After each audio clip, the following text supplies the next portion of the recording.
like I feel like they haven't had any great veteran leadership at the quarterback position. Like I said, it's just kind of been Baker after they got rid of Tyrod. So hopefully, even just his presence with Baker, mentoring him a little bit, just helping him prepare, will be good. Yeah. Okay, last team was the Tampa Bay Buccaneers. They obviously made the splash Yeah. of the whole free agency signing Tom Brady. But what were some of the other moves, and what does Tom Brady mean for the Buccaneers going forward?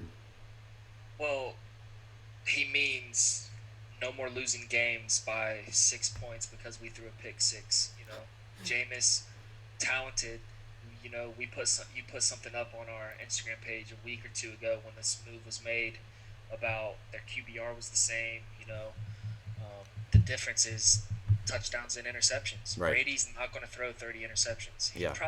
He might throw 10 if that next year. He's got weapons. They're they're poised and they're ready. And Bruce Arians even came out and said, "If you guys think we're not going to win, are you kidding me? I have Tom Brady. Yeah. Like that. Tom Brady is huge. Just his name alone puts them at the top of free agency winners. But if you mentioned Shaq Barrett, they were able to re-sign him. He led the NFL in sacks last year Yeah. with 19 and a half. He's a stud pass rusher. And then right by him is going to be Jason Pierre-Paul. He's not the same guy as a few years ago, but he still gets the job done.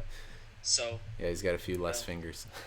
yeah, exactly. And then besides taking Tom Brady, the number one reason is because everybody in the world can triumph now because the New England Patriots dynasty is done. Right. It's done. Exactly. It's over.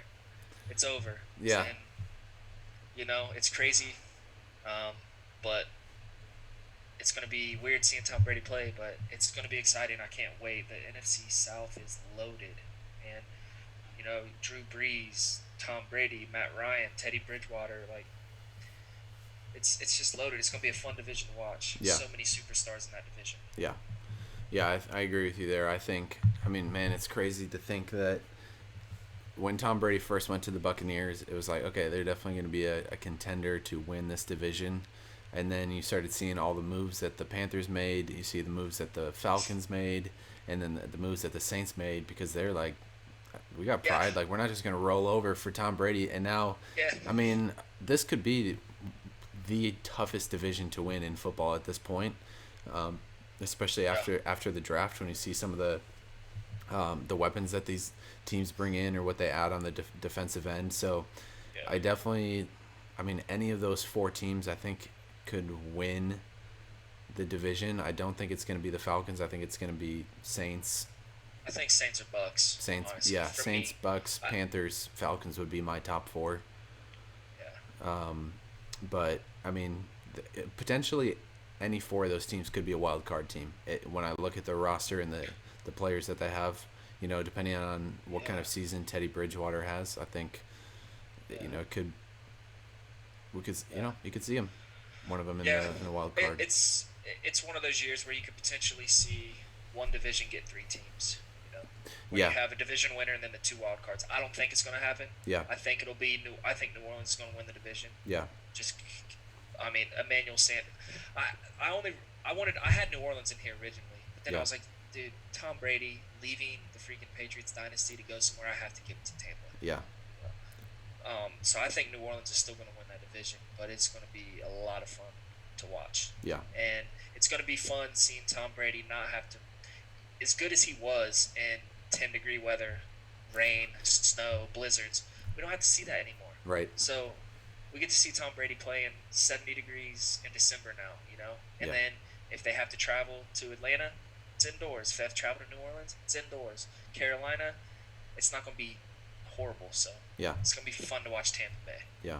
I agree. Yeah, I think when you look at the weapons that the Saints have, it's not even in the question that they have the better offense. I think if the Buccaneers would have gone out and signed a Todd Melvin Gurley or Gordon. a Melvin Gordon, I think they'd be higher up there. But Right. just, when you have Kamara, you got Michael Thomas, and Emmanuel then sign Sanders. Amanda Sanders and Follow me on the front page on Spike's Yeah. as well. sorry, Studies show that my one Twitch in is every going off right five Twitch viewer. now. Who's the the quarterback that Taysom Hill. Taysom Hill, yeah, and I think he's a big X factor. So Yeah. it'll be interesting to see, for sure. Yep. All right, so those were the three winners, and now we're looking at the three losers, and there was definitely some teams that are not, yeah, unfortunately, some crazy decisions. But the three that we mentioned, you're going to talk about Houston Texans, the Los Angeles Rams, and then the Miami Dolphins. Yeah. Where you want to start there? You want to start Texans? Let's just go Houston. Yeah. Okay. I mean, because we already touched it. David Johnson, bad contract in Arizona, and they traded for it. They've been dealing with injury-riddled running backs the last few years, and they just traded for another one. Right. So, I don't see how David Johnson is a huge upgrade over Carlos Hyde right now. They could have just kept Carlos Hyde and then addressed the running back need in the draft. Yeah. I understand trading DeAndre Hopkins because they weren't going to pay him the money that he wanted. Yeah. But they undersold him. Like we said, they got nothing for him. Right. So it was just so stupid. And then I love Randall Cobb. We talked about it. I wish the Cowboys would have re-signed him. But you see that figure right there. That's why the Cowboys didn't re-sign him. Nobody was going to give Randall Cobb $27 million for 3 years. Nobody. So they outbid themselves on that one. Yeah, they paid Randall Cobb like a wide receiver too. Yeah, the fact that he got that contract just still blows my mind. It's great for him. I'm I'm happy for him. Because he moves 3 hours south. Yeah. So he's still in Texas. Doesn't have to move his family like crazy. And he got paid. Yeah. They just overpaid. It's just some stupid moves that they have made, And then I think they even signed. I think they signed the guy that I was mentioning, Eric Murray from the Browns. So I'm like, then they paid him like $20 million too, 2 years. So they overpaid him as well. The only decent signing they made, and they still may have paid too much, was Bradley Roby, because Bradley Roby did good for them in the defense as at corner last year. Yeah. But they gave him a decent chunk, so I don't know. I just don't know what they're doing. And Deshaun Watson's not happy. No. So, which sucks because it's not like he can go anywhere. Right. Yeah, they'll just franchise him. Yeah. And it sucks. It's gonna be like Kirk Cousins in Washington, except I actually love Deshaun's talent. Yeah. Where it's like, dang. But yeah, we'll see. I mean, definitely rough for Deshaun Watson. I think you look at a contract like DeAndre Hopkins, and it does make some sense because they weren't going to pay him because they need to pay for Deshaun Watson's contract that's going to come up, and the protection that he needs. Laramie Tunsil's contract is coming up, so I think it was definitely going to be hard to give to. I mean, because Hopkins, at this point, he could command, one of the highest paid wide receiver salaries, and then I would assume Michael Thomas would probably surpass him after that, but. DeAndre Hopkins is going to get so much more money because of the Amari Cooper deal. Yeah. DeAndre Hopkins has got to be so excited seeing that. Yeah. Yeah. So I think the Texans are just kind of like, okay, let's do it now. Let's get what we can. But I agree. Yeah. I was shocked to see the return, especially like we talked about in the last episode, that when the Hayden Hurst trade to the Atlanta Falcons was the exact same return. Minus David Johnson. So they either think David Johnson is back in 2016. I don't know. So we'll see. Yeah. The Los Angeles Rams, which is just departure town for a lot of these guys. Yeah. New year, new me, new logo, new team. Yeah. I know. It's crazy. I've never seen a team go to the peak and then go straight down into the Warriors. The valley. Yeah. The Warriors. Yeah. But that's because of injuries. Yeah. Honestly. Yeah. The Rams are just made some terrible decisions. So, talk about their situation and their losses and what 2020 looks like for them. They struggled last year with legit talent on their team, and they lost so much. Okay, cool. You got out of the Todd Gurley deal, but what I'm interested in, how bad is it going to look when Todd Gurley goes to Atlanta and becomes all pro again? Yeah. If that happens, you're going to look really stupid. Yeah. And then if you have Jared Goff looking like a 15 to 20 range quarterback. Yeah. It's like, okay, Yeah, because they just you signed know, him too. exactly. They gave Jared Goff a huge deal, and he has not performed. Yeah. Um, as bad as Todd Gurley was last year, he still had actually a decent season if you look at his numbers. Yeah. But Corey Littleton is a huge loss. The Raiders picked him up, a big win for the Raiders. Clay Matthews, he's getting up there. Yeah, it's not a huge loss, but it's still a veteran leader in the clubhouse Yeah. or locker room. I'm thinking baseball. Nickel Roby Coleman is gone. Dante Fowler Jr. They traded for him, right? Yeah. They traded for him. Yeah, a couple years ago. Yeah. Gone. I like and Brandon Cooks is on the block. Right. So I wouldn't be surprised if they end up getting rid of Brandon Cooks. I know. They're going to get rid of everybody except the person that they probably should move on. They should have got rid of. Yeah.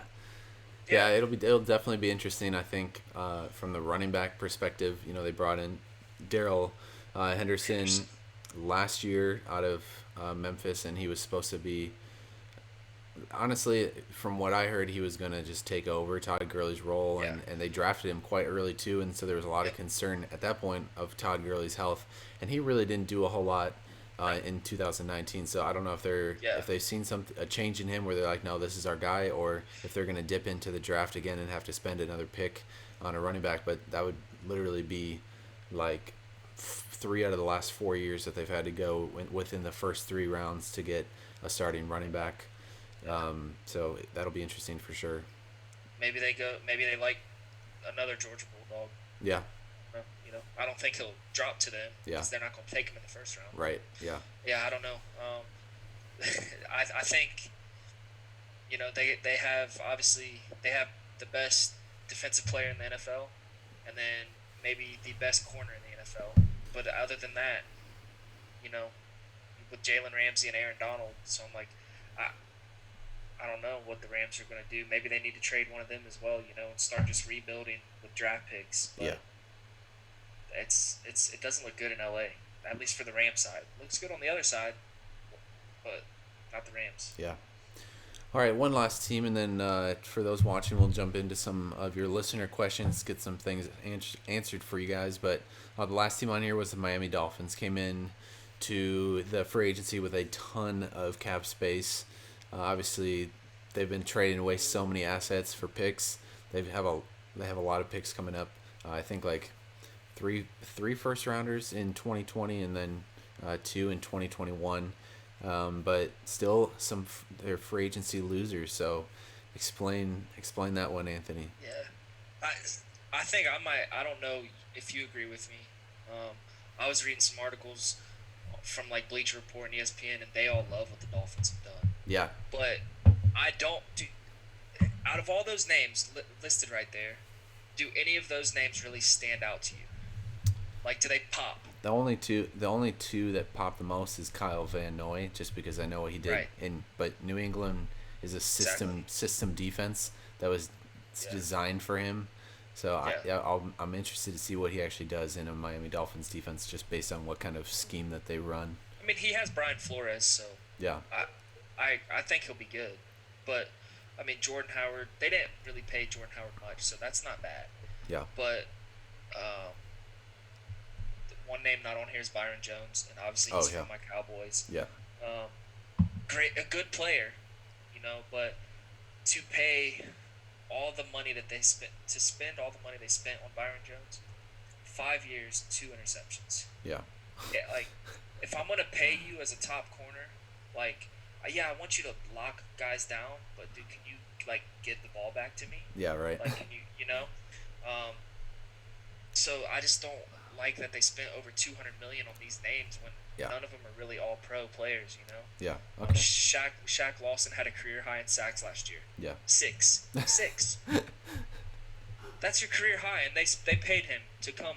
And Emmanuel Ogba, whatever, like he was supposed to be something good for the Chiefs last year, and he just wasn't. Yeah. And Eric Flowers, this dude, I'm glad. I'm not glad. I actually hate that he is now gone from New York, because I've seen Robert Quinn, Marcus Lawrence. I've seen just the Cowboys destroy this dude in New York for the last few years, because he's a bust. But yeah.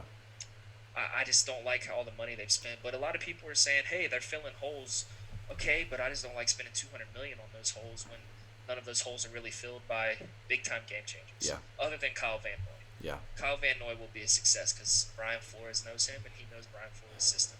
Yeah. Um, they can really turn it around though if they can get Tua in the Yeah. draft, Yeah. or the rumors of trading up to get that number one pick and taking Burrow. I want it. I want it. I like Burrow and I like Tua, but I like them both so much they compare Yeah. that I would save all my picks and just get Tua Yeah. and just go with him. Yeah. I think um, it seems like, I mean, obviously a lot of those players, defensive players, so they really loaded up on the defensive end, but I think that they, from based on that pattern, it looks like they're going to go grab a lot of offensive weapons in the draft. So and then with 3 first-round picks, you could see them go get a quarterback, running back, and a wide receiver, which would be exciting for them, especially if it's Tua and he does play in 2020. That gets me excited about that offense. But yeah, I would agree with you. It's a lot of money for. I felt like they could have spread it out a different way and gone and got, like, even if they went and got Clowney, like spend. Right. Take away 2 of those players and just spend on Clowney, who would, like, literally Exactly. change the entire Seattle defense in 1 year. So Exactly. They could have taken the Shaq Lawson money and the Ogba money and given Yeah. it to Clowney. Yeah. They could have taken Byron Jones' money, cut it in half, and given it to Chris Harris, who is honestly a better corner, if you ask me. yeah, From Denver, and the Chargers got him for half of what they got Byron Jones for. yeah, You know what I mean? And then if you look at Eric Flowers, Jack Conklin signed with the Browns for just a little bit more than Eric Flowers did. yep, Jack Conklin is a Pro Bowler, Like, yeah, So it just didn't make any sense, but it'll be interesting if they can get Tua, and then if you think about it with their second first round pick, if you can get Jerry Jeudy or Henry Ruggs to get him his teammate, then boom. But I like the Dolphins. They're trending upwards. Yeah. They started the season so bad last year. They went 5-4. They ended the season 5-4. yeah, Their last 9 games. So they're trending upwards. Yeah. They got to get rid of Josh Rosen because they're obviously not going to use him.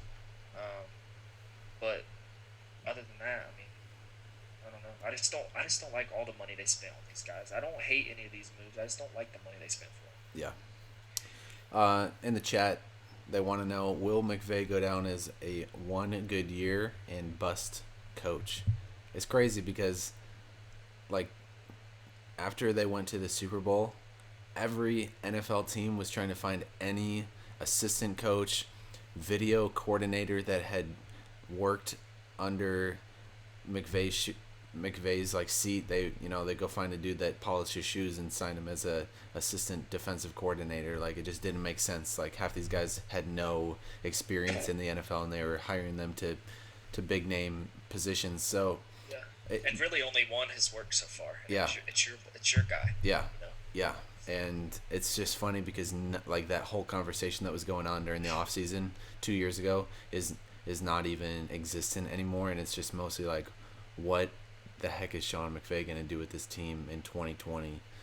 I still think he's a great football mind, but I think that the way that the GM, and he had to have had a say in it as well, but the way that they handled the draft, the trades, the veteran players, it was really like towing the line of boom or bust. And I get it, like, that's kind of what you Yeah. have to do in the NFL to compete, but Yeah. they had some really, really great young talent, and it's all just kind of falling to pieces now, and I feel bad for the young guys that who thought, like, oh, we're about to be a dynasty, and now they could be a bottom tier dynasty, if you know what I mean. Back to the St. Louis Rams. Yeah, Honestly. yeah, yeah, exactly. Yeah. No, I know. I know. Before, or like in the middle of last season when they were struggling, I was listening to Cowherd, and he was talking about the culture that the Rams have in their locker room and stuff. Yeah. Is so, like, the way that Sean McVay goes about things is so, like, oh, take care of the player, like, no, so, like, they kind of, in football, dude, like, yes, take care of the player, but the coaching mentality, like, you gotta have discipline. Yeah. And Sean McVay doesn't seem like he has discipline on these guys, so they're just kind of free. It's more of run like an AAU team or an NBA team. So that's kind of where I think their decline has went, because they know like, oh, coach don't care. He's not gonna get on us. Like, it's so laid back and comfortable, and it's just, and you see the regression from all of the guys. Yeah. Cooper Cup injuries, I get it, but there's so much regression with Jared Goff, so much regression with uh,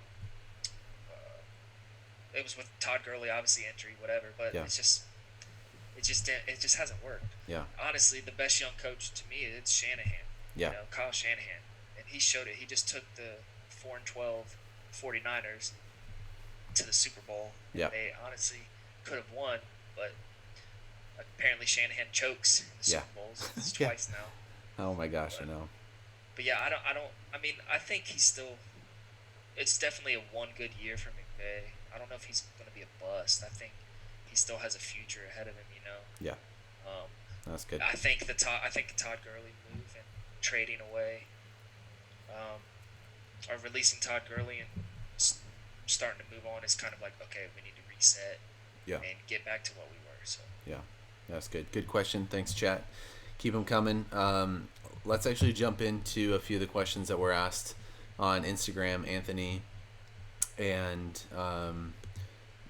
let the listeners have what they want to hear. So we can just go through. I'll ask the question. There's a few that I researched that I can answer, but we can just both kind of weigh in on both of these. The first one is from Big John. At Big John Miller, probably the biggest Raider fan that I know. Wants to know, did the Raiders do enough to beat Kansas City, assuming that they draft a wide receiver 1 in the draft? A couple names up there that I've seen them mock to is CeeDee Lamb, Henry Ruggs, Jared Jeudy. They're definitely up there where they could take a receiver that early. I'm gonna say no. That's my opinion. Can anybody? I don't know if anybody's ready to beat KC. Yeah, I mean, you're talking about a team that is projected to go back to the Super Bowl. Do I think the Raiders are Super Bowl contenders? No. I would definitely say that when I look at the Chargers, the Broncos, and the Raiders, I could honestly say that those three are pretty even for me right now if I had to rank them, just based on like coaching and quarterbacks. But if they were to go get a Jerry Jeudy, I think that or a CeeDee Lamb, I think that would help a lot. But I still think that they made some questionable moves in the free agency period. I would like to see them go get one of the big name receivers other than Nelson Aguilar. But what do you think, Anthony? I don't know.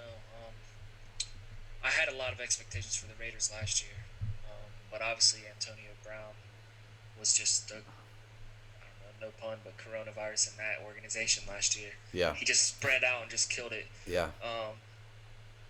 I don't know what has happened to Derek Carr. I love Derek Carr, and I feel like he is a really good quarterback, but he has kind of just been struggling. So hopefully maybe the Mariota move, just like we said with Baker Mayfield and Case Keenum, Nick Foles in Chicago. Hopefully this Mariota move is a great wake-up call for Derek Carr that, okay, I got to get this done. Yeah.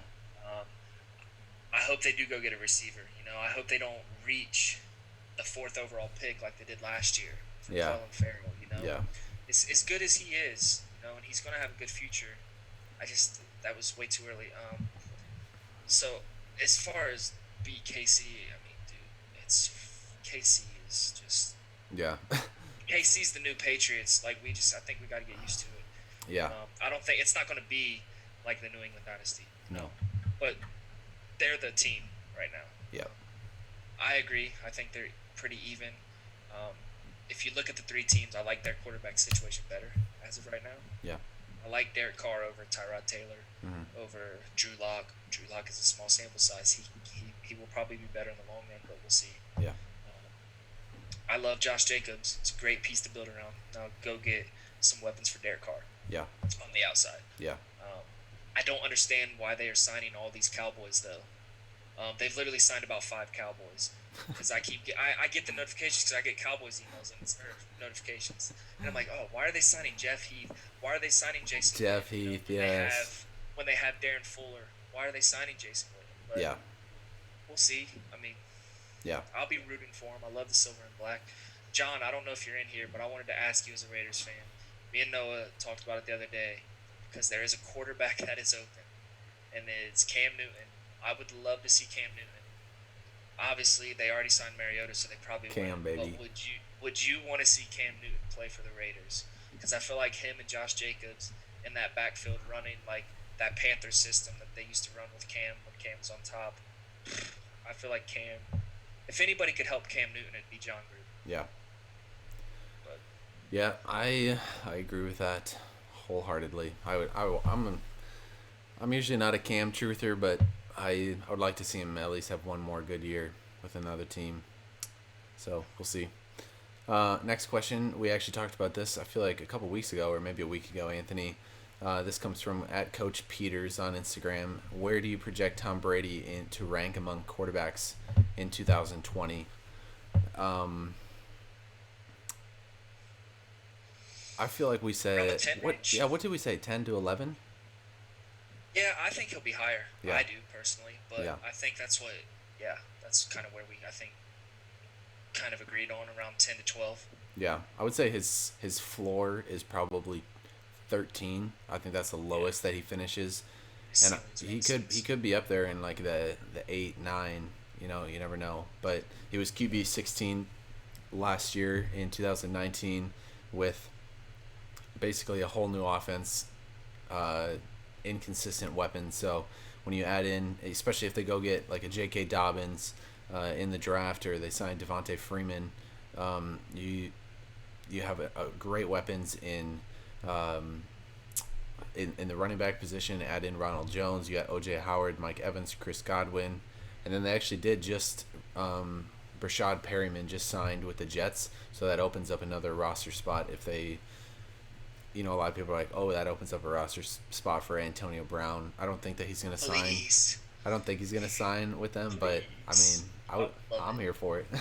I'm here for it. So, yeah, definitely somewhere in the I would say 8 to 12 range in quarterbacks. If you play like fantasy football in redraft leagues, Tom Brady's definitely a guy that I'm going to target late in the draft because a lot of owners are going to write him off early. Just saying like, oh, he's washed up, you know, he's super old, but consistently Tom Brady has been one of the best quarterbacks. So if you can get him late, you know, in the 8th, 9th, even further than that round, Yeah. go for it. What about so 2 Hall of Fame quarterbacks, 2 new systems, 2 new places. Tom Brady. This is fantasy wise, not just we know who's better, Tom Brady, but fantasy wise. For next year in like a redraft, would you rather have Tom Brady or Andy Phillip Dalton. Rivers? No. What? Tom Brady or I'm just Andy kidding. Dalton is not a Hall of Fame quarterback. I'm kidding. Matthew, I know Bengals. Andy Dalton, okay. Tom Brady or Phillip Rivers, fantasy wise, for 1 year next year. Tom Brady. Yeah, I agree. I just know Phillip Rivers is gonna throw the ball a ton. So Listen. Unless the Colts move up in the draft and go get like the 13th pick. Or Yeah. no, they traded it. Yeah, they gave it away. If they were gonna go get Judy or Lamb, I would be like, okay, he's got some weapons with Hilton, with Jack Right. Doyle, with Marlon Mack. But honestly, Paris Campbell. yeah, Paris Campbell, T.Y. Hilton, T.Y. Hilton gets hurt way too much. I honestly think that Chris Godwin with the Buccaneers is gonna go top 3 in fantasy this year. So I'll go Tom Brady all day. Yeah, I agree.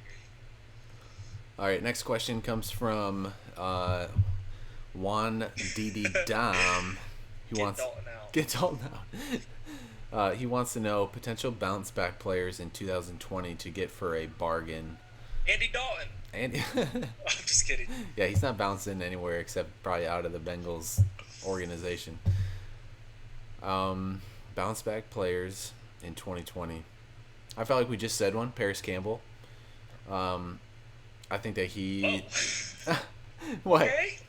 No, I wasn't expecting that. That's good. Okay. I think he bounces back for sure. I mean, he was hurt, like got that hamstring injury right at the end of preseason, and then ankle injury. And I think he's going to be a guy that's available really, really late in redraft leagues.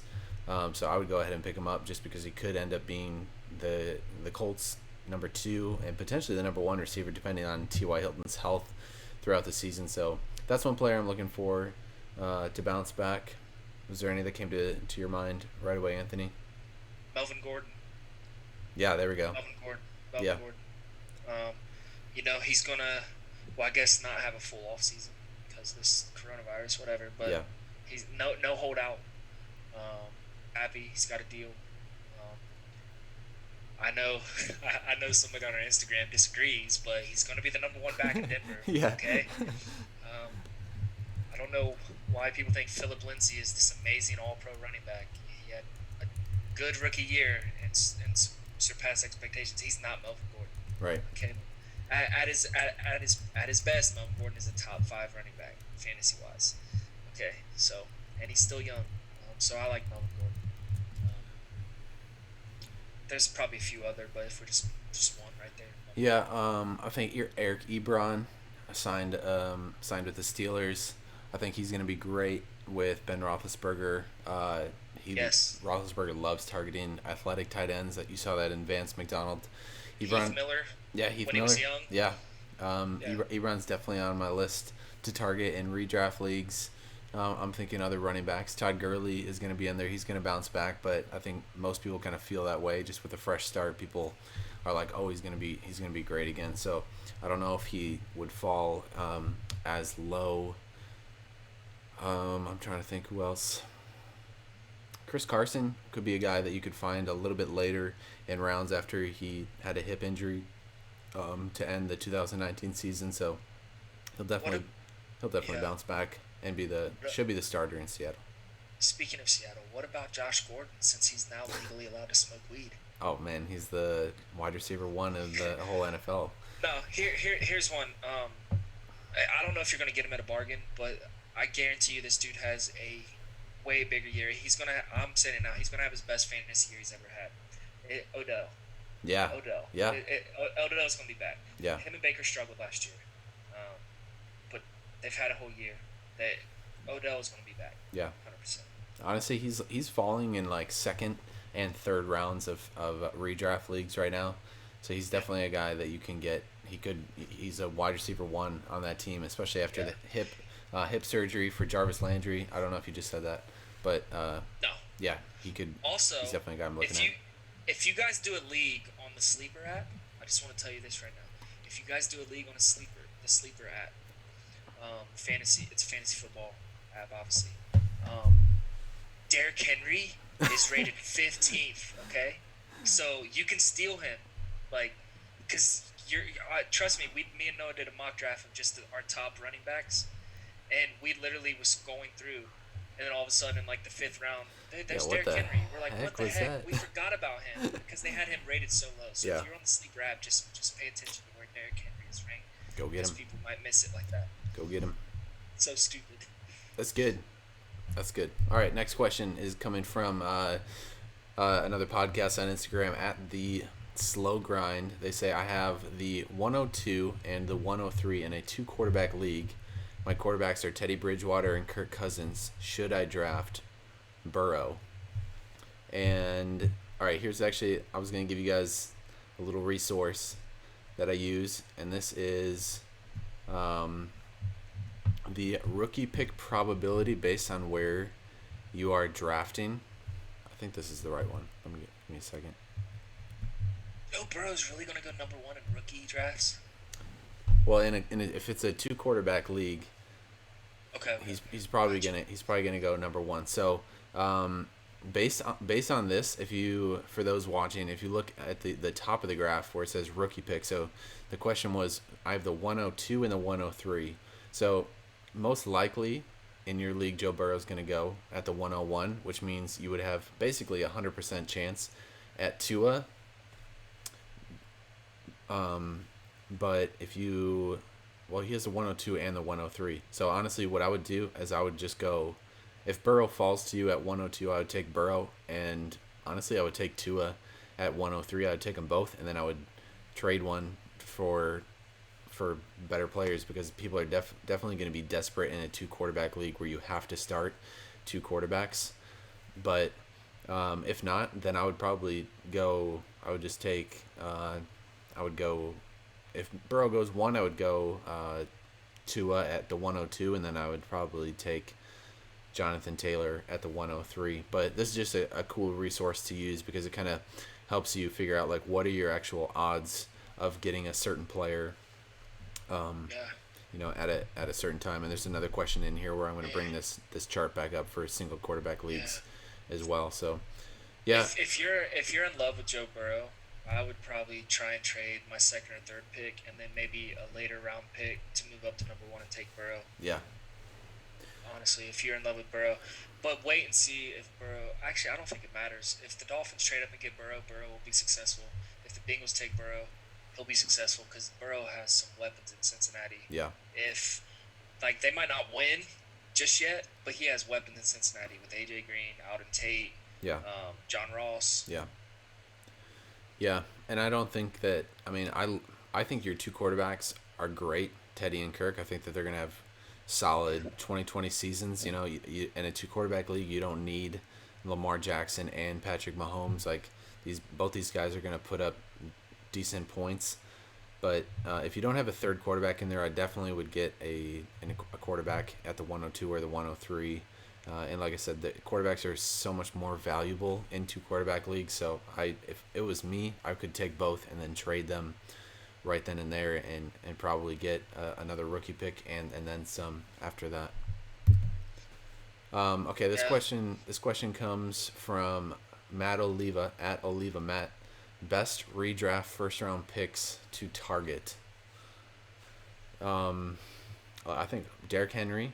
Let's see here. Christian McCaffrey, Derrick Henry, Zeke, Kamara, Michael Thomas, Julio Jones, DeAndre Hopkins. What else do you think? What else am I? Devontae Adams, Chris Godwin, Devontae Adams. Those are great One of those. first round picks that I like to target. It depends where you pick at. I was actually thinking this morning when I read this question, like me and Anthony did a couple mock drafts just to kind of figure out like where we value players, and if Zeke falls to you at number You didn't say Saquon. Saquon Barkley, yeah, Yes. yeah, There we go. yeah, in most of your leagues, it's probably going to be Christian McCaffrey, Saquon, Zeke, Derrick Henry. But Yeah. I mean, if Zeke falls to you at 4, I think you have to take him. If he falls any lower than 4, you have to take him just because, especially if it's a PPR league, he has such tremendous upside because the Cowboys love to use him in the pass game. He's a great ball catcher. Yeah, I think, yeah. This year I'm going running back heavy in most of my redraft leagues.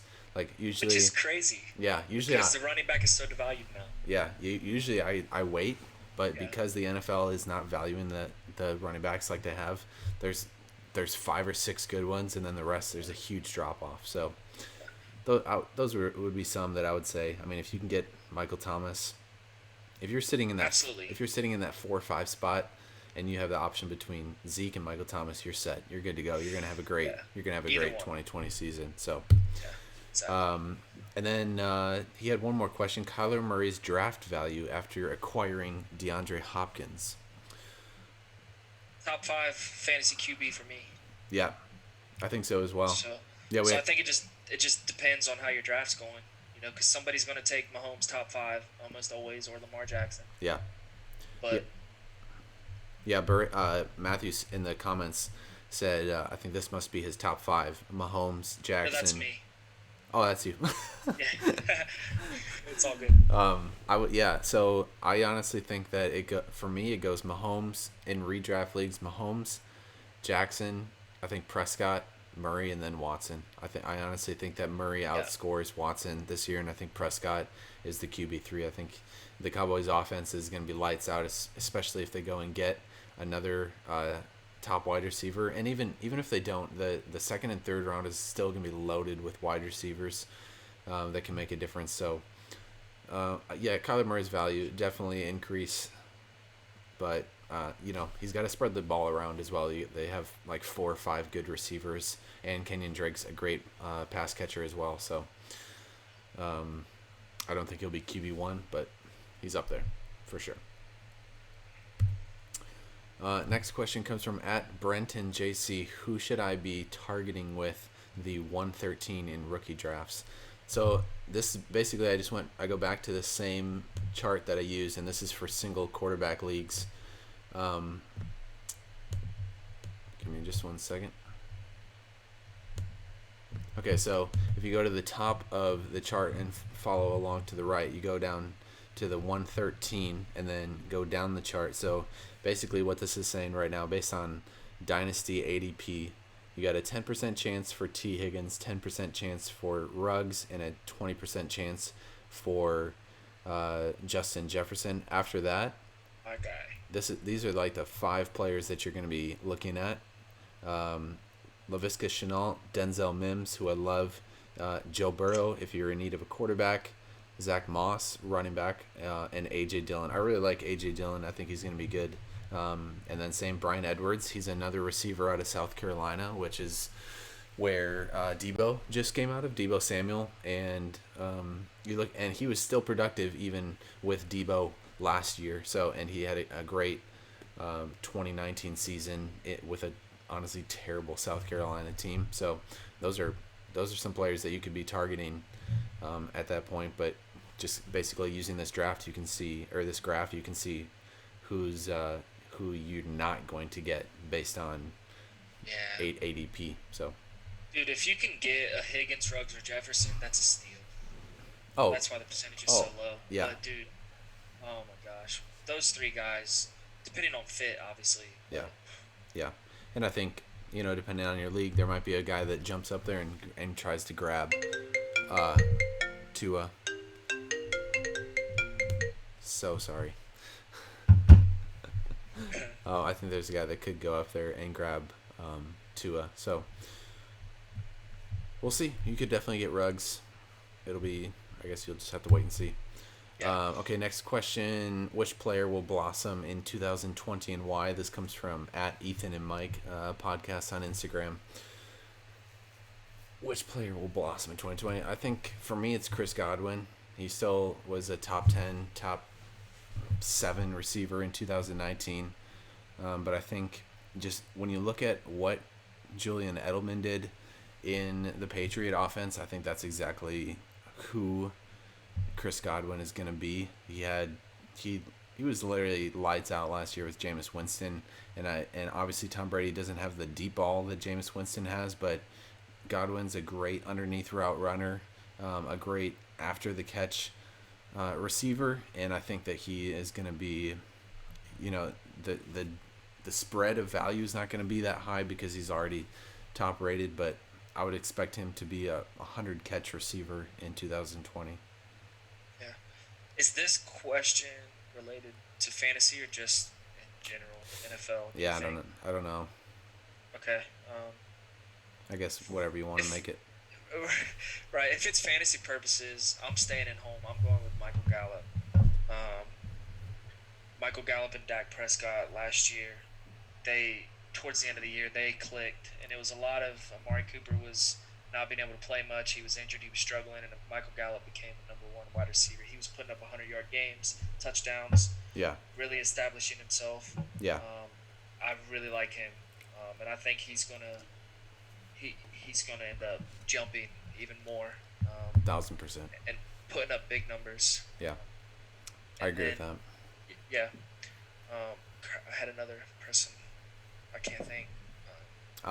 Cortland. I lost it. Cortland Sutton. Yes. For the Broncos, I absolutely love. I think he's going to be. I mean, honestly, he's a top 10 dynasty receiver in my mind. If not top 10, top 15, top 13, 100%. But with the Broncos, just another year under Drew Lock's belt, Cortland Sutton was a beast, even with terrible quarterback play in 2019. So, and he's gonna get some help with just better targets and bringing in Melvin Gordon. Sorry, I don't know what I was just saying. Yeah. Melvin Gordon and Noah Fant getting a lot of targets is just gonna open up more of the field for Sutton. Yeah, Noah Fant was the other person I was gonna say. Okay, yeah. Because I have him in my dynasty, and The start of the year he struggled. The end of the year he was on fire. He helped me win a championship. Yeah. When Drew Lock took over. So Yeah. yeah. Okay, next question is this is from our boy Anthony Bullen Nelson. God bless Cheeks in the chat. I don't know if you're still watching, Anthony, but shout out to you. What are the Chiefs' chances of making it back to the Super Bowl?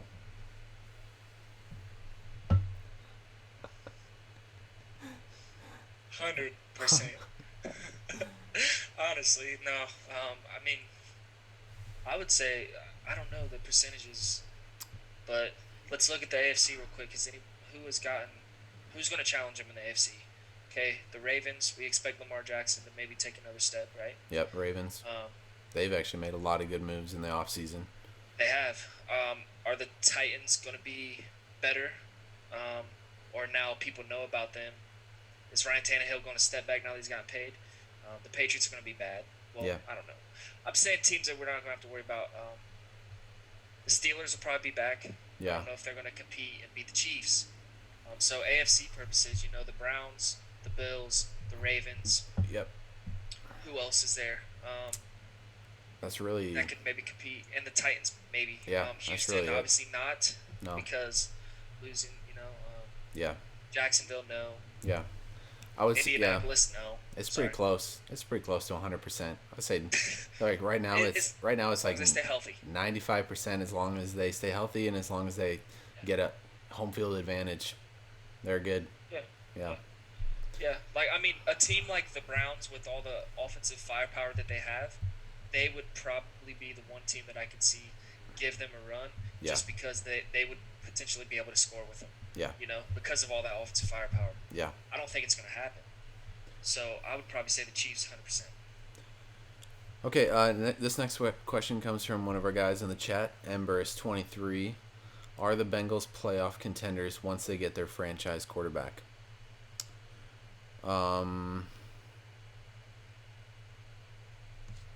Once they get their franchise quarterback, I say yes. And if that is that Joe Burrow, I don't know.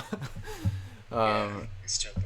I don't think that they are playoff contenders in 2020. I think that they're honestly way too young. Like Colin Coward said, in October when I look in Joe Burrow's eyes, all I'm going to see is fear. Like, I agree with that, but I think Burrow is going to be great with the Bengals. I think that's their franchise quarterback, and they're gonna have a good offense. They got a young. Oh, this is another great free fantasy target, Joe Mixon in redraft leagues. He's gonna have a great year. They honestly had one of the worst offensive lines in 2019, and it's getting a lot better in 2020, and it's just gonna keep getting better as they have to protect Joe Burrow. So, Joe Mixon, AJ Green, Tyler Boyd. Who's the guy that you just mentioned?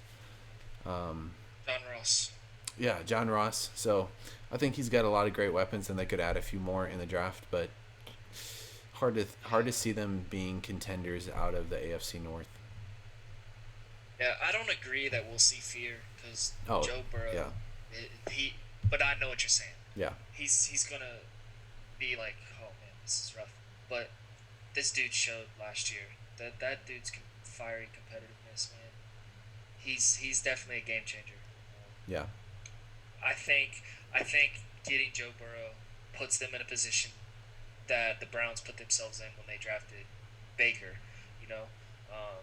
and I know lately there's been some rumblings about drafting Joe Burrow, bringing Andy Dalton back, and having Burrow do kind of a Alex Smith, Patrick Mahomes type switch, to where Burrow doesn't have to play right away. Right. He can get used to the speed of the NFL, watch it. Yeah. I think he is NFL. He's ready to play from day one. So I don't think the Bengals should do that. Yeah. I think if you can keep Dalton and let him help Joe Burrow just get used to NFL and stuff, yeah. Playoff contenders, no, just because that division is so tough right now. But give it a couple years down the road, absolutely. Yeah. If Andy Dalton, Joe Burrow is far more talented than Andy Dalton. And if Andy Dalton can lead that team to playoffs for multiple years, Joe Burrow, no doubt, in my mind. Yeah. Even if they don't get Burrow and they do make this trade that's been speculated, and they have to get Tua, Still, yes. Yeah, 100%. It'll definitely, the AFC North is definitely getting better and more competitive, but give it a year or two and we'll see what happens. Yeah. Okay, I think that is it for the listener questions. So, guys, thank you so much for the questions. If you have any more, you can go ahead and drop them in the chat right now, and we'll keep going with the listener questions. But we'll try and get a post out every couple of days before we stream, so that you guys can ask questions and then tune in here for the answers. So, yeah. Should we go? Do you want to keep going with incoming rookies, Anthony? Sure. Let's do it. Alrighty. So, obviously the NFL is trying to keep the draft scheduled for the end of April. I think it's like April 25th through the 27th. I've heard a couple rumblings of them trying to make it a week-long thing, just because it sounds like it's not going to be an in-person event. It's most likely going to be some kind of online thing, which would be interesting because it's probably going to be this first thing in sports that is going to be broadcasted in a long time, but it also would be mostly from like different studios and whatnot. But let's just talk about some of the big name offensive weapons and where we think that they're going to go. Like, where would be their best potential landing spots. I think we both kind of could agree on Burrow and Tua. I think their two best spots would be Cincinnati and Miami. But how about the wide receivers? Let's start with CeeDee Lamb and how early he could go. What are your thoughts? One second. Let me pull up the first round real quick. Okay. Sorry. The draft is the 23rd through the 25th. Okay, 23rd this year. Okay, sweet. Yes, sir. Yes, sir. Just pull up this draft order. Okay, so Cincinnati Bengals #1, Joe Burrow, obviously. Let's see where. Honestly, he ain't gonna go this high, but a team that could really use a wide receiver would be the 4th overall pick. It's the Giants. It's not gonna happen for CeeDee Lamb because they're not gonna draft a wide receiver that high. Yeah. So then if you we'll go through. I think the first need at wide receiver, if you look at these drafts, is maybe number 9, and that would be Jaguars. Jaguars. Yeah.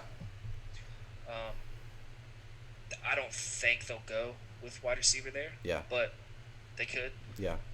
So you can see CeeDee Lamb going 9. Robbie Anderson is gone. So the New York Jets #11. I feel like that's the perfect fit for CeeDee Lamb. Yeah. Yeah. So I'll go CeeDee Lamb at the Jets #11. Yeah. I hope he falls to 17 in Dallas, because that's what a lot of people are projecting. But I think the Jets now, with losing Robbie Anderson, you have to give Sam Darnold some help. Yeah. Like, come on, man. He's seeing ghosts. Let him see some beast receivers. Yeah. Let him see an actual receiver. I agree with you. Yeah. I think the Jaguars definitely could take a wide receiver. I think it'd be a big jump for them to do it. You know, they have Keelan Cole. They have D.D. Westbrook. They just signed Tyler Eifert. I think they're okay at the moment at wide receiver. I don't see them jumping on one. I forgot about DJ Shark, right? Oh my gosh, yeah. I forgot about him. Yeah. As soon as you said they don't see a need a wide receiver, Yeah. I'm like, oh yeah, Shark was a beast last year. Absolute beast. Love him. Yeah. So I think Jets, and then after that is Raiders, 49ers, and honestly Broncos at 15. So like you start with the 11th round pick, and then all the way to 15 are all teams other than the Buccaneers that could use a wide receiver. And I think it'll just be, it's a matter of like who goes first. If the Jets do jump on a wide receiver and go get Judy or CeeDee Lamb, I think that the Raiders and the Raiders and the rest of those two other teams, 49ers and Broncos, might feel like, okay, we need to go get a wide receiver right now. And that's the best thing about the NFL draft is you can have all these projections of where teams are going to go, but the second that someone makes a jump and goes and gets a player, people's minds, your thoughts just stop processing the right way, and you start saying, okay, do I need to go? It's literally like, do I need to go get some toilet paper right now because my Instagram says that there's no toilet paper anywhere? You know, it's like, should we go get a wide receiver right now because if we wait until the second round, they could all be gone. So I would love to see CeeDee Lamb, like you said, on the Jets. I think that I think Judy would be a better fit for the Raiders, but either way, both those receivers are going to be stars in the NFL. Absolutely. Okay, so how about Henry Ruggs? I think we can both agree that Judy and Lamb are kind of in the same tier, but Ruggs is definitely an interesting prospect. I think I read that on every 24 receptions he caught a touchdown. Like his production in Alabama was just insane. Like there wasn't a lot of volume, but for what he did on the field, like he literally caught a touchdown every 24 receptions. Yeah. That's insane. Um, Yeah. It's very, dude. He's very similar to. I don't like to make this comparison because he hasn't been successful in the NFL, but he's very comparable to Devin Smith at Ohio State. Because Devin Smith at Ohio State, I think this dude would score 11 touchdowns in a year, yeah, and it was like he'd have 50 catches, so it was one of those like, oh, every 5 catches is a touchdown. It was crazy production, yeah, and super fast like a track star, yeah, just like Henry Ruggs. So yeah, I it's tough because I honestly, a lot of people have Henry Ruggs as their third wide receiver. I don't. I would have him. I like Justin Jefferson. I don't know why people are so high on Joe Burrow, yeah, but the number one guy that he threw it to, they're not high on. yeah, Justin Jefferson. Justin Jefferson has that dog in him. He knows he was overlooked. He knows everybody's talking about Jerry Judy. yeah, Everybody's talking about CeeDee Lamb, yeah, Henry Ruggs. I like Justin Jefferson better, but for the sake of Henry Ruggs, I think anywhere from that 18 to like 25 range, you got Miami could get him to pair up with Tua because Judy won't be there at 18. If the Raiders pass at that 12th pick, yeah, if the Raiders pass at the 12th pick, they could take him 19th. The Jaguars again at 20, the Eagles at 21. At 21, we're gonna see either Henry Ruggs, yeah, Justin Jefferson, or T Higgins. yeah, The Eagles have to. yeah. So, And then probably at 22 is the other guy, for the Vikings. If it's not, it's is it the Vikings? yeah, 22 is the Vikings right now. Okay, mine says Buffalo Bills. Oh, Is really? that the trade? Oh, yeah, It might be. It's the trade. that was right? the trade. Dang, Vikings, man. Yeah. So Wait. yeah. Oh, okay. That's why. I'm reading the Vikings because it's the Bills' pick, right? Because the Bills gave that first round pick, right? I don't think that's the first round pick they gave. Oh, okay. The first round pick next year, Oh, or is it this year? I don't know. See, I don't know. I'm on ESPN and it has all the other trades updated here. Oh, okay. It doesn't. Yeah, It has it must be next year then. Bills at 22. Either way, um, Okay, yeah, the Eagles for sure. Then it's gonna be, like you said, Ruggs, Higgins, or Jefferson there. But I agree. I think Jefferson is gonna be a star. it's gonna be a beast. Yeah, Jarvis Landry, Odell, like he's literally just like they were coming out. yeah, Even more productive. He yeah, might not be as talented, but I guarantee he's gonna put up numbers. yeah. How about these are two names from the Big 12 conference in Denzel Mims and Jalen Rager. Mims. These are both guys that I feel like are climbing up people's draft boards just based on how they fared at the NFL Combine and the need of different NFL teams. I don't think that Mims or Rager's are in that same tier as Higgins, Jefferson, or Ruggs, but I do you see the Vikings at 25? I mean, Is that on your yeah. Mine says Vikings. Okay. 25th. Yeah, so I could see if all those players are taken, I could see the Vikings going. They definitely need a wide receiver, or even potentially the Ravens at 28 just to add another guy alongside of Marquise Brown, and even the Packers. I don't think that they'll go wide receiver in the first round, but if one of those two guys was available, I'd go for him 100%. Really, Rager or Mims? Yeah, at 30, I think that they're Yeah. I think they're gonna go defense, but Oh, for the Packers? yeah, I think they're gonna wait until second round. But if I was a GM, I would not hesitate on one of those guys because they're gonna go early second round, 100%. Would you take those guys over Chase Claypool? Because I Yes. saw Kuiper's mock draft 3.0 a couple days ago. He had the Packers taking Chase Claypool 30th. So I was just wondering, would you agree with that?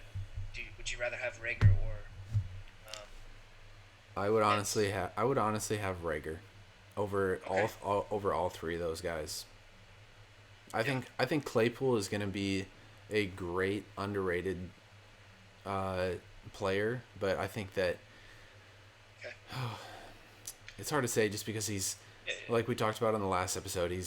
It's only him and Kelvin Johnson who at their size have run the same time or lower in the 40-yard dash, and I think teams are gonna have trouble like figuring out, is he a tight end or is he a wide receiver just based on his size. Yeah. I don't know if I like Rager a lot just because he's more of a playmaker Yeah. than And Claypool is. you guys just signed a big bodied receiver Right. who doesn't know if he's a tight end or receiver, so you don't need another one. Yeah. You see the question, by the way, in the Oh chat? no, I missed it. What we got? No, it just came through. From Matthew, should Derrick Henry be the highest paid running back? That's a good question. It is tough. For me, I think Christian McCaffrey. Yeah. If you're going off production, Yeah. but you see, last year Christian McCaffrey didn't bring wins with his production. Derrick Henry did. Uh, Zeke is up there. I mean, it's really who was the last one paid, and then hey, you're putting up the same numbers as them, so you're going to get paid more. So absolutely, Exactly. based off right now, Derrick Henry should be Yeah. just because he dude just ran for two K Yeah. um, with ease in his sleep, dude. Yeah. Like it looks like he's jogging and he's running a 4.4, 70 yards down the field. Just juking dudes out. Yeah. Yeah, I think I don't think it should be Derrick Henry. I think it's like literally the same situation that the Cowboys were in a couple years ago with DeMarco Murray, where like he was getting up there in age and just tore it up with the Cowboys, but when push came to shove, like they're not going to give him that contract. And I think Derrick Henry is definitely deserving of it because he hasn't had as many carries as DeMarco has at this point in his career. But Christian McCaffrey, from what he can do on offense is just insane. Like receiving, rushing, he changes the game for sure. For sure. Yeah. Anthony, Other rookies? I got a freaking piece so bad. You got a piece of that? So I'm gonna let you talk about a rookie. I'll be right back. Okay. Let's see. Let's go. I'll be right back. We'll talk about running backs. Okay. That's cool. All right, we got some people in here, so if you guys have some questions while we wait for Noah to use the bathroom, send some in so we can just chat real quick. Is anybody in here doing? Are you guys doing like just normal fantasy, like redraft leagues, or is you guys doing a dynasty? I joined a dynasty league last year, and it's the funnest thing I've ever done. Because you literally get to build a team. So you're literally making trades, not just for that year. You're making trades for the future. So at the start of the year, I started off good, but I knew my team wasn't, good enough. So I traded a few picks away and got somebody like I brought Zeke in, and I have Christian McCaffrey and Zeke. So I literally have two of the top, 3-4 fantasy running backs on my team, which is great. They help me. I traded for Derek Carr when Derek Carr was hot because Jared Goff was struggling, but Derek Carr never panned out for me. But it's fun doing things like that, So I don't know. Yeah, if you guys, I know people are watching because I see it. It says we have some people viewing, so give me some questions, something, even if it's something just to do with sports in general, not even just football. Just miss sports so much, I won't talk about anything. Opening day was supposed to be today, and it wasn't, so that sucks. We're supposed to have some opening day baseball. Should be watching baseball right now. We don't. Basketball, obviously, going away for a while. But yeah, I was just talking to them about joining dynasty leagues. Oh, How it's heck yeah! fun. So Honestly, it's good. it's the only way to stay engaged in football, like all season long. Yeah.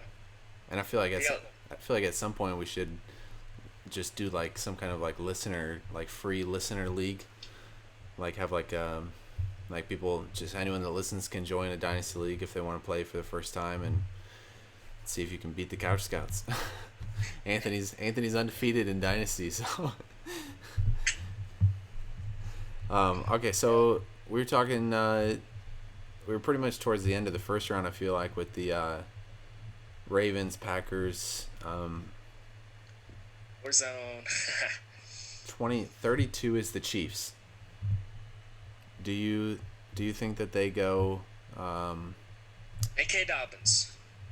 Jake, do you think that they go running back? I think so. J.K. Dobbins, 100%, if he's still there, which I think he will be. Yeah. If DeAndre Swift is available, then I'd take DeAndre Swift. Yeah. But I think DeAndre Swift and Jonathan Taylor will probably be gone. Maybe not, just because of all the receivers that need to be taken.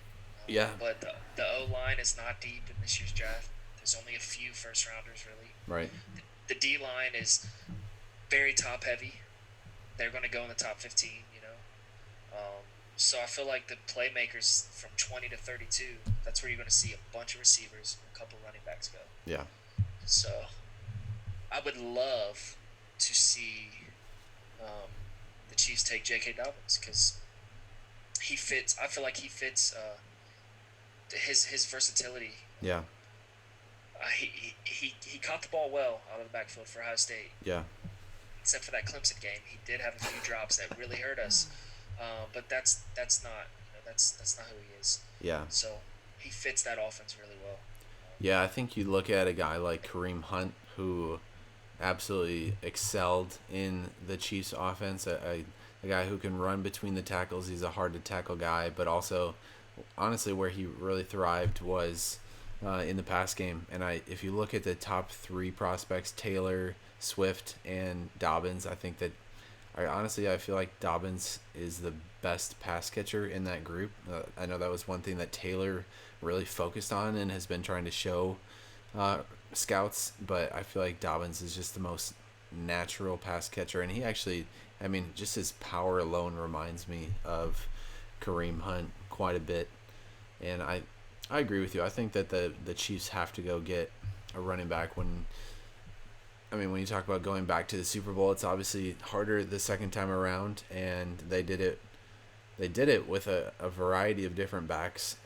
LaShawn McCoy, Darwin Thompson, Darrell Williams, Damian Williams, any kind of DW combination there. West for a little bit. Sharkandrick West, yeah. So I think they have to go get one of these top running backs, and if it's in the first round, I think that's great. That's great for them. I think Dobbins would be a great fit. Yeah, I mean they really don't have any position need, you know. Yeah. So absolutely, go get you a playmaker in the backfield. You have plenty of receivers. Yeah. You got the best tight end in football, arguably. Yeah. You know? All right, here's a question for you, Anthony. And we got one in the chat as well. But if one of the top three running backs goes to the Chiefs, is he automatically, would you say, like in terms of the top rookie? Yeah. I think it just depends on where the other two go. That's Do you think there's any better scenarios that the other two could land in? I think Tampa Bay, but you still have like Ronald Jones, who's obviously going to get some snaps. I think Miami, but they bring in. I agree. Jordan Kittle over Kelsey. Yeah, sorry, I Jordan agree. Howard. I one of the top tight ends. Sorry. Oh, you're good. I think Kittle or Kelsey. Kittle over Kelsey. Oh, Kittle or Kelsey. I like Kittle, but Kelsey's got that ring. So, but he also has Patrick Mahomes. Sorry. Okay. Other fits. Oh yeah, like that. I don't know if there's any other fits that would put any of the other two running backs over the guy at the Chiefs, just in my opinion. Yeah, I don't think so. Yeah, because I was gonna say the only other place maybe would be Baltimore, but they have Ingram and they have Justice Hill, so honestly, it's not gonna be there. Well, I mean the Rams. That's what I was just gonna say. Yeah. Of production of the opportunity. Yeah, that's what I was thinking. But yeah, I agree. Yeah, it'll probably be. Yeah. Whoever the Chiefs snag. Yeah. All right. So question in the chat: how does Lamar overcome playoff struggles? Don't throw interceptions. Don't fumble the ball. Yeah, I mean, what did he put up? 500 total yards in that loss. Yeah. I mean, I don't know. The dude was the one man show in that playoff game. He didn't really have help. Yeah. Did he had turnovers in that game? I think. Well, Yeah. that in his first playoff game, which was 2 years ago, I think he fumbled the ball like 4 times. But Yeah. last year a lot yeah. better. But I think just by more experience. yeah. Just more experience, dude. Like Lamar showed last year, he's getting better and better. Yeah. He's proven that he can throw the ball. The freaking Titans defense is so amazing, and the dude put up 500 total yards on him. Yeah. You know? So I think he'll overcome him for sure. Yeah. Give him some more help